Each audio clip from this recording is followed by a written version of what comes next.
కృష్ణ గారు, ఏంటి అరెస్టు? మీరు అసలు ఊహించారా ఇప్పటికిప్పుడు ఇలాంటి జరుగుతాయి, ఇలాంటి పరిణామాలు ఉంటాయని? అరెస్టునైతే ఊహించినాము ఈశ్వర్ గారు. టైమింగ్ బాగా కరెక్ట్. ఎలక్షన్ ముందు వాడుకున్నారు వీళ్ళు గాని. ఎందుకంటే మీరు గతంలో అసెంబ్లీ ఎన్నికల ముందు సెప్టెంబర్ లో కవిత గారికి ఈడీ నోటీసులు వచ్చినాయి. ఓకే, దాన్ని అసెంబ్లీ ఎన్నికల్లో నరేంద్ర మోదీ గారు ఎవరో కూడా కాదు, ఎన్నికల సభలలో మాట్లాడారు. అంటే రాజకీయాల కోసం వాడుకున్నారు. కరెక్ట్ రేపు మళ్ళా లోక్సభ నోటిఫికేషన్ వస్తుందనగా ఇవాళ హుటాహుటిన ఒక ట్రాన్సిట్ వారెంట్ కూడా లేకుండా, ఎందుకంటే మొన్న హైకోర్టులోనే చాలా స్పష్టంగా చెప్పారు ఒక కేసు విషయంలో ట్రాన్సిట్ వారెంట్ లేకుండా. ఎందుకంటే జ్యూరిస్డిక్షనల్ బార్డర్స్ దాటినప్పుడు, ఇతర రాష్ట్రాలకు అరెస్ట్ చేసి తీసుకుపోతున్నప్పుడు ట్రాన్సిట్ వారెంట్ ఉండాలి. అది లేకపోతే ఇల్లీగల్. అది లేకుండా కూడా ఇవాళ అరెస్ట్ చేసే ప్రయత్నం చేస్తున్నారు చూడండి తొందరపాటుగా. ఇందులో ఖచ్చితంగా రాజకీయం ఉంది అని మేము భావిస్తున్నాము. కానీ ఒక పాయింట్ ఈడీ చెప్తున్నది ఏంటంటే ట్రాన్సిట్ వారెంట్ అవసరం ఉండదు. ఎక్కడైతే నేరం జరిగిందో, లేకపోతే స్కామ్ జరిగిందో, కుంభకోణం జరిగిందో, ఎక్కడైతే జరిగిందో అక్కడికి తీసుకెళ్లి విచారించాల్సినటువంటి బాధ్యత ఉంటుంది, వాళ్ళకి ఆ రైట్ ఉంటుంది అన్నట్టుగా మాట్లాడుతున్నారు. నేను కోట్ చేస్తున్నది డాక్టర్ జస్టిస్ జి రాధారాణి గారిది, తెలంగాణ హైకోర్టులో. Delay in producing accused before magistrate of another state without transit warrant would render arrest illegal. Telangana high court live law. ఇది ఎప్పటిదో కూడా కాదు, 2 మార్చ్ 2024, అంటే దాదాపు కేవలం 10 రోజుల ముందుదే. ఈడీ నువ్వు డజన్ల కేసులు చెప్పొచ్చండి. సంజయ్ రౌత్ గారి విషయంలో ఏం తీర్పు వచ్చింది? వాళ్ళకు బెయిల్ వచ్చినప్పుడు సంజయ్ రౌత్ శివసేన ఎంపీ గారికి దాదాపు కొన్ని నెలలు పెట్టుకున్న తర్వాత శివసేన సంజయ్ రౌత్ గారికి బెయిల్ ఇచ్చినప్పుడు కోర్టు ఏమని చెప్పింది అంటే ఈడీ ఒక్క ఎవిడెన్స్ ని కూడా చూపెట్టలేకపోయింది అన్నట్టు. ఇప్పుడు కూడా ప్రొడ్యూస్ చేస్తారు ఎవిడెన్స్, అవన్నీ కూడా చూపెట్టాలి కదా. ఈడీ కేసు 5% కూడా ఇప్పటి వరకు ఏవి కూడా నిరూపణ కాలేదు. అదే వారి దగ్గర ఉన్న లెక్కల ప్రకారం చూసుకున్న ఈడీ కేసెస్ అన్ని అలాగే ఉంటాయి.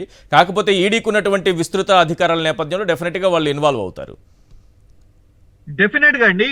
నరేంద్ర మోదీ గారే చెప్పారు కదా, గౌరవనీయులు, ఈ విచారణ సంస్థలు పంజరంలో ఉన్న చిలుక లాంటివి అని, కేజ్డ్ ప్యారెట్ అని సిబిఐని అన్నది ఎవరు? ఆ టర్మ్ ఇచ్చింది ఎవరు? నరేంద్ర మోదీ గారి. ఈడీ అయినా ఐటీ అయినా ఇవన్నీ విచారణ సంస్థలను కేంద్ర ప్రభుత్వం వాడుకుంటుంది అని నరేంద్ర మోదీ గారే చెప్పారు. ఇవాళ కూడా అదే పరిస్థితి.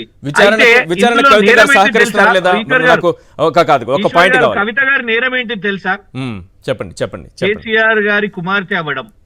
ఎస్, 100% కేసీఆర్ గారి కుమార్తె అవడమే ఇవాళ కవిత గారు చేసిన నేరం. ఎందుకు అంటే భారతీయ జనతా పార్టీ, నేను అనొచ్చునో లేదో గాని, భారతీయ జనతా పార్టీ వాళ్ళు పేర్లు పెట్టేసి లిక్కర్ క్వీన్ అని, ఇదని అదని. అసలు తీర్పు ఇవ్వాల్సింది ఎవరు? Honourable court of law. Court చెప్పక ముందే ఎవరన్నా ఊహిస్తారా? ప్రధానమంత్రి హోదాలో నరేంద్ర మోదీ వచ్చి అసెంబ్లీ ఎన్నికల్లో దాన్ని ప్రచారానికి వాడుకున్నారు. కరెక్టా కాదా ఈశ్వర్ గారు? తీర్పు చెప్పాల్సింది కోర్టు. ఆ కోర్టు చెప్పే వరకు ఖచ్చితంగా పోరాడతాం. మీరు అన్నారు, ఎస్, వారు చట్టసభల్లో ఉన్న, నేను మీకంటే ముందు ఎవరు మాట్లాడారు పెద్దలు. నేను అనేది ఏంటంటే యాజ్ అ సిటిజన్ అందరికీ కాన్స్టిట్యూషనల్ రైట్స్ ఉంటాయి. విచారణకు వెళ్ళలేదా మేము? సిబిఐ ఇక్కడికి వచ్చింది, కోఆపరేట్ చేసినాం. ఈడీ ఆఫీస్ కి పిలిచిర్రు, కోఆపరేట్ చేసినాం. ఫోన్లు డ్యామేజ్ చేసిర్రు, ఫోన్లు తీసుకొని రండి అని అంటే ఫోన్లు తీసుకొని వెళ్ళినాం, ప్రొడ్యూస్ చేసినాం. ఒక్కసారి కాదు, 2 సార్లు కాదండి. ఇప్పుడే నేను లాయర్ అరుణ్ గారు లైవ్ లోనే ఉన్నారు మనకి. ఆయన ఏమంటున్నారంటే సుప్రీంకోర్టు చెప్పిన దాని ప్రకారం మీరు విచారణకు సహకరించాలి అని కవిత గారికి చెప్పారు. ఈ లోపు అరెస్ట్ కూడా చేయొద్దని ఈడీకి కూడా చెప్పింది. కానీ విచారణకు సహకరించలేదని అంటున్నారు, ఒబే చేయలేదు ఆ ఆర్డర్ని అంటున్నారు. లేదండి, ఎక్కడికక్కడ ఎందుకు? అసలు పోలేదా? ఇవాళ కోర్టులో ఉండే కదా, సుప్రీం కోర్టులో ఉండే కదా. ఇంకొక విషయం చెప్తానండి, అసలు తప్పించుకునే వాళ్ళమైతే మేము ఎక్కడికి వెళ్ళింది కోర్టు దగ్గరికే కదా. We have kept this matter in the court. The ball is with the court. So the point is, ఇవాళ ఆనరబుల్ కోర్ట్ ఆఫ్ లా చెప్పాడు. మేము రేపు ఖచ్చితంగా కూడా చెప్తాం, దీన్ని రేజ్ చేస్తాం కూడా. వాళ్ళ దగ్గర ఏం ఎవిడెన్స్లు ఉన్నాయి, ఏ బేసిస్ గా అరెస్ట్ చేసిర్రు అనేది. ఇక్కడ మేము అన్కాన్స్టిట్యూషనల్ గానో ఇల్లీగల్ గానో చేయలేదు కదా.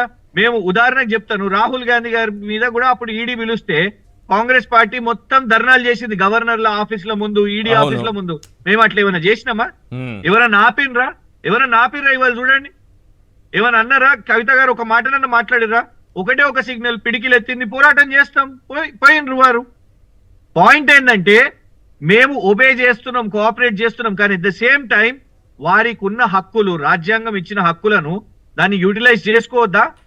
వెన్ ఇట్ ఈస్ పొలిటికల్, ఇది రాజకీయంగా జరుగుతున్నప్పుడు ఇది రాజకీయ అరెస్టేనా? రాజకీయ కక్ష సాధింపులో భాగంగానే అరెస్టా? Simple.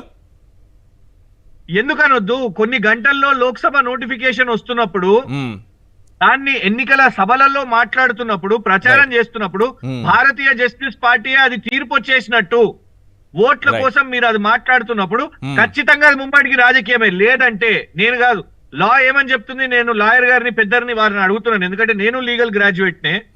Until and unless proven guilty, షీఈ్ an accused, anyone is an accused. అయినా గిల్టీ కాలేదు కదా.